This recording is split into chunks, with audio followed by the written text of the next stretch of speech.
Hello everybody and welcome to Learning at Home with Mrs. V. Alright, so this week we are going to be talking about creating equivalent ratios. And if you remember back to when we first started talking about ratios, we talked about ratios being seen in three different ways and also with statements. So we could see a ratio as with a colon, 3 to 5. We could also see this written out 3 to 5. We could also see this written as a fraction, 3 to 5. We could also say for every 3 something, there are 5 something. Okay, so there are many different ways that we can see ratios. So what we're going to do, since we can see ratios as a fraction, we can also use them and work with them as if it was a fraction. So we can say 3 to 5.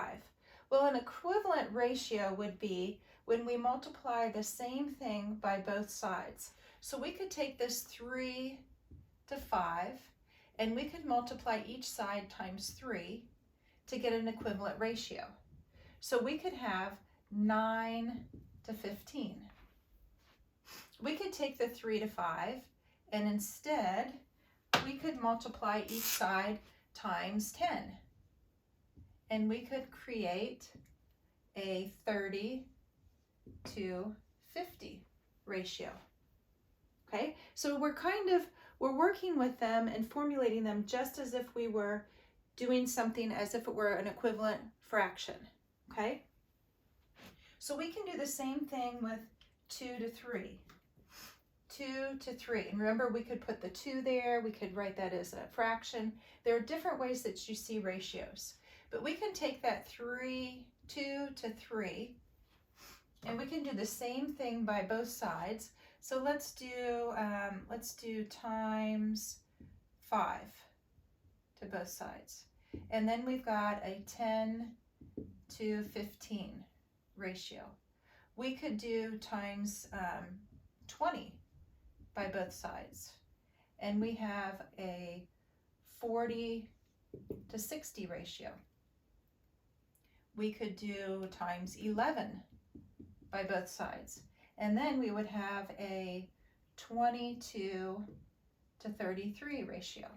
Okay, so we're just creating equivalent fractions.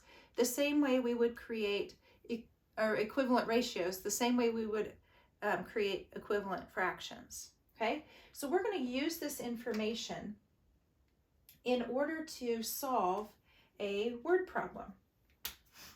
All right. The ratio of students who play musical instruments to those who play sports is 3 to 10. If there are 40 students who play sports, how many play instruments? So here we have the musical instruments is first 2. Remember we were looking for ratio language when we were talking about writing ratios and writing ratio statements. So there's that 2. Musical instruments 2, those who play sports. Okay, so right now we have instruments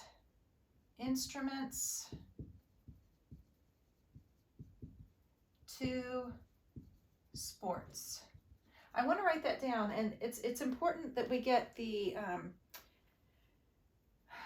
order of this. So right now we've got instruments to sports, and we've got a 3 to 10. So if you notice, I'm creating a table here, and this table is going to help me solve this problem. Okay, so now we have 40 students who play sports. So I need to put the 40. Now just because 40 is written here doesn't mean I put it here. I have to look carefully at what they're asking me or what information they're giving me. And so since it says sports, I'm going to need to make sure that I put that 40 under sports, all right? Because then that will give me the information that I need to find. And it says, so how many play instruments? So this is the question mark. This is what we don't know. So I'm going to be creating an equivalent ratio, just like I did up here. So I have to find the relationship, how these are how these progress. So this progression is when I go from here to here, notice I have the 3 and then a 9 and then a 5 and a 15. Well, to get from here to here, the 3 to the 9, I know I have to multiply times 3. So the relationship here is that it's 3 times 3 and 5 times 3 to get the 9/15. The relationship here, from here to here, is times 10. 3 times 10 is 30. 5 times 10 is 50. So I'm using that relationship between them. So I'm looking for a pattern, okay? So here, the relationship from the 2 to 3 to the 10 to 15 is times 5, because I have 2 times 5 is 10, 3 times 5 is 15. See what I'm doing here? So I'm looking for the relationship between the ratios. Here, I've got to look at the relationship between the 10 and the 40. So I've got to figure out, what do I do to 10 in order to get 40? Because what I do there is going to tell me what I need to do here. So here, 10 and then 40. So I know that if I count by tens, 10, 20, 30, 40. I count by tens 1, 2, 3, 4 times to get to 40. So it's 4 times that amount. So since I did that here, notice that looks like, look at that, that looks like a fraction. Okay, I'm gonna erase that line because we don't need that there, but it does, it looks like a fraction. So what am I doing to get to here? Well, I'm multiplying times 4. So over here, I have to also multiply times 4 to get the answer to how many students play instruments. All right, so then I do 4 times 3 equals the question mark, and so this is going to equal 12. So the ratio then of students who play sports to students who play instruments is 12 to 40. Okay, so it's all in equivalent ratios, and it's just like equivalent fractions. We're finding the relationship, what I have to do to both numbers in order to create an equivalent ratio. Okay, so 3 to 5, we did 9 to 15. We multiplied both sides times 3.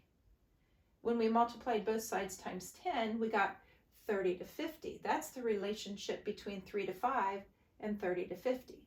So we applied that information to this word problem, and we had 3 to 10, and that was the ratio of people who played instruments to people who played sports. Now they said, well, what if the total number of students who play sports is 40? How many play instruments? Well, then we looked at the relationship between the 10 and the 40.